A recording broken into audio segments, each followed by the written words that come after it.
بسم الله الرحمن الرحيم. أعوذ بالله من الشيطان الرجيم. بسم الله الرحمن الرحيم. فإذا عزمت فتوكل على الله إن الله يحب المتوكلين ومن يتوكل على الله فهو حسبه. بحثimiz Allah subhanahu wa ta'alaga tavakkul etmekligin fazileti barada. Allah subhanahu wa ta'ala Sure-i Ali İmran'ın 159. ayet-i mübarekesinde bizlere düşündürüyor. فَإِذَا عَزَمْتَ zamanı ki her bir işe azmettin, فَتَوَكَّلْ عَلَى اللّٰهِ pes Allah'a tevakkül etkin. Allah subhanahu wa ta'ala bendelerine aytıyor ki, her bir işe ki azmetiyorsun, irade ediyorsun, onda Allah subhanahu wa ta'alaga tevakkül edip sen irade etkin. İnna Allaha yuhibbul mutawakkilin. Allah subhanahu wa ta'ala mutawakkil insanlar beter yakşı görüyor. Allah Teala dost görüyor tevakkül ediyor adamları. Hemçinin Sure-i Talak'ın 8. ayetinde hem ediyor. وَمَنْ يَتَوَكَّلْ عَلَى اللّٰهِ فَهُوَ حَسْبُهُ. Bir insan ki eğer Allah'a tevakkül etse Allah ona kifayet ediyor. Bir insan her işinde de Allah Tebarek ve Teala'ya tekiye etse, Allah Tebarek ve Teala'ya işansa Allah Teala şuna kafidir. Mesela bir adam rızk ruzisinde Allah'a tevakkül ediyor. Allah Tebarek ve Teala'ya işanıyor. Lihaza Allah Subhanahu ve Teala bunun rızk ruzisini gumanından göre yukarı bana nasip ediyor. Bir insan darayı dünyasında Allah'a tevakkül ediyor, puluna tevakkül edeniyor. Allah Tebarek ve Teala bunun darayı mülkünü çınani köpetiyor ki gumanı da gelmiyor. Her bir işte eğer insan Allah'a tevakkül edip, eğer Allah bana kafi deyip dursa, onda bu insana Allah kifayet ediyor. Bu insan hiç vakitte zelil olmuyor. Hiç vakitte bu insan khar olmuyor. Hemçinin Sure-i Nahl'ın 99. ayetinde Allah Teala diyor: İnnehu leyse lehu sultanun alellezine amenu. Şeytanın imanlı insanların üstüne hiçbir ketteliği yok diyor. Mesela insan ki Müslüman oldu, Allah'a iman getirdi, indi şeytan bunun üstüne hiç ketteliği yok. Şeytanın ihtiyarı Müslümanın üstüne yok. Ve ala rabbihim yetevekkelun. Allah'sına tevakkül etken bendelerin üstüne de şeytanın hiç ihtiyarı yok. Zamanı ki bir insan Allah'a iman getiren, Allah'a tevakkül ediyor, onda şeytan bu insanın yanına gelip bilmiyor. Gelende de bu insan vasvasa verip bilmiyor. Bu ayetten bizlere malum oldu. İnsanı ki günaha müptela oluyor, insanı ki öz yüzünü karaltıyor, insanı ki Allah'ın beraberinin hatakarlık ediyor, onda bu insan yankı tevakkül Allah'a yok ekene.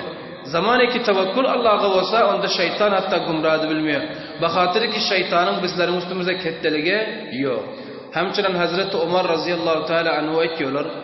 Men diye Peygamber aleyhissalatu vesselam'dan eşittim aytiyorlar. لَوْ أَنَّكُمْ تَتَوَكَّلُونَ عَلَى اللّٰهِ حَقَّ تَوَكُّلِهِ لَرَزَقَكُمْ كَمَا يَرْزُقُ الطَّيْرِ تَغْدُوا خِمَاسًا وَتَرُوهُ بِطَانًا.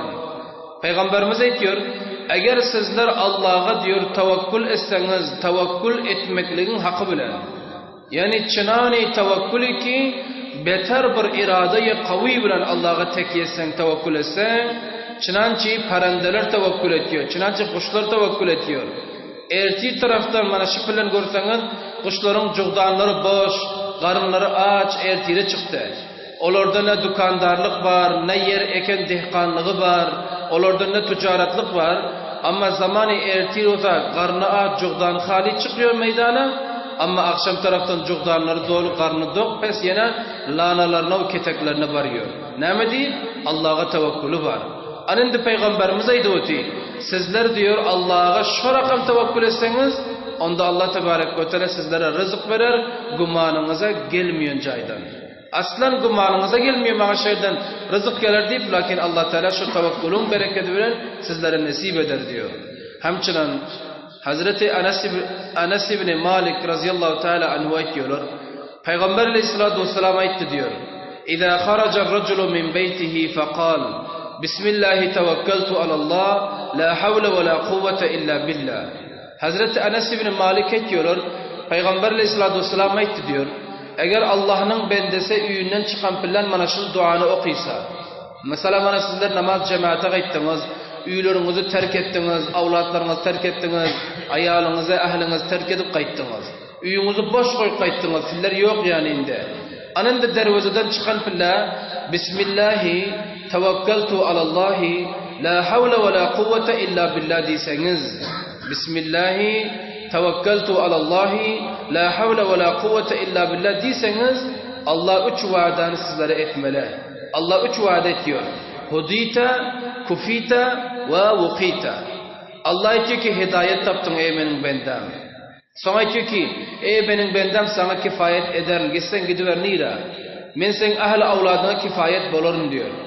Ondan sonra üçlence Allah diyor ki men seni hifazet ederim diyor. Qaran Allah'ın üç vaadesi bu insan için son nazil oluyor. Yankı duanı okuysan. Son diyor şeytan ne ediyor? Her insanın izine bir şeytan koyulun. İnsanın öldüğüne göre şeytanın izine koyulmalı oluyor. Reisi şeytanlar izine şeytan takıyor. Misalen, menin izimde şeytan var ki men öldüm yana. Mesela men hadis biliyon, Kur'an ayeti biliyon, yakşıyaman bilvotin, menin şeytanım ana şunca molla olmalı. Men izime düşen şeytan. Şunca kavi olmalı, öldümden göre yukarrak olmalı. Mesela sizlerin her kayısınızın özlerinize mutabık şeytan izinize takılmalı. Ama zamanı ki bu duanı okuyup üyden çıktın, yankı izine düşen şeytan kaçmalı diyor. Kaçmalı. Son alimden başka birin şeytan çıkıp soruyor ki sen ne için kaçıp varıyorsun? Ne oldu sana diyeyim falan? Yankı diyor ki bu men izinde vazife koyan adam bir duanı okuydu. Allah Tebarek ve Teala üç vaade bana verdi. Hidayet taptın, kifayet edildin ve hifazet edildin deyip Allah üç vaaden verdi. Endi men net on gumra edeyin şonun için kaçıp varıyorsun deyip şeytan aytmalı qaram. Hem şeytanın kaçıyor izinde düşmüyor, hem o Allah'ın üç tane vaadesi sen bile oluyor. Şunun için bu duanı hemişe özlerimiz, avlatlarımız, ahlu avladımıza hemmesine öğretmeli ki bunu okuysunlar. Bismillahi tevekkeltu alallah la havle ve la kuvvete illa billah. Bir defa okuymalı dervazeden çıkan billah. Hemçinin Hazreti İbn Abbas radıyallahu teala anhuma aytiyorlar. Peygamber aleyhissalatü vesselam aytti diyor. Yedhulul cennete min ummeti 70.000 bi gayri hisabin. Cennete diyor benim ummetimden 70.000 nefer bidun hesap kitap varar diyor. Peygamberimiz aydı benim ummetimden diyor cennete 70.000 bidun hesap varar cennete dedi. Ol kim ol 70.000? Humullezine la yestarqun ve la yetatayyarun ve ala rabbihim yetevekkelun. Üç tane sıfat bolmalı kene. Avval kısa. O insanlar Müslümanlar ki taviz almıyorlar. Taviz bizler dua diyoruz. Taviz alıp boyundan takmıyorlar. Asıl andazı Allah'sına tevekkül ediyor. Ocağa bir varmakken tavize asla tevekkül etmiyor. Taviz almıyor, ona veriyor. Bu insanlar bidun hesap cennete varıyor. Ve hemçinin betfallik etmiyor. Betfallik ne mana? Eğer sen şöğütmesentin şırakan bolmorte. Eğer sen gelmesentin bırakan bolorte. Eğer sen gelmen kalsantin mana şunu iş olmazdı. Ana şunu yan bir betfallik yani biri almaklık. Şıl betfalligi etmeyen adam hem yankı 70.000 içindekene. Ve hemçinin Parvardigarını tevekkül ediyor bendeler. Ana şıl 3 tane sıfat eğer bir adamda tapılsa dediler, cennete bidun hesap var ya ki 70.000 nefer oluyor. Hemçinin Hazreti Abu Hureyre razıyallahu teala anhu diyor, Peygamber aleyhissalatü vesselam aytti diyor. Sizlerin yürekleriniz misli kuşların yüreğiyen bolsun dedi Peygamberimiz aytıyor. Yürekleriniz kuşların yüreğiyen bolsun diyor. Nedir? Kuşların yüreği yani o hadisten aytdı.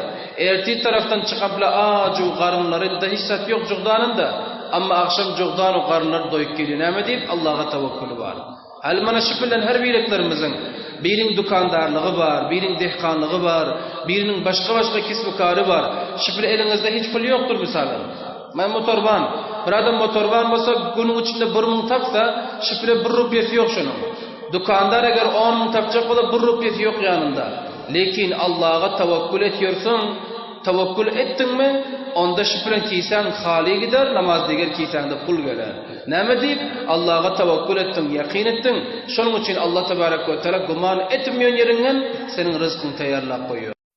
برای مشاهده ویدیوهای بیشتر به کانال یوتیوب سخنرانی‌های علمای ترکمن سر بزنید، مشترک بشید و منتشر کنید، اجر ببرید.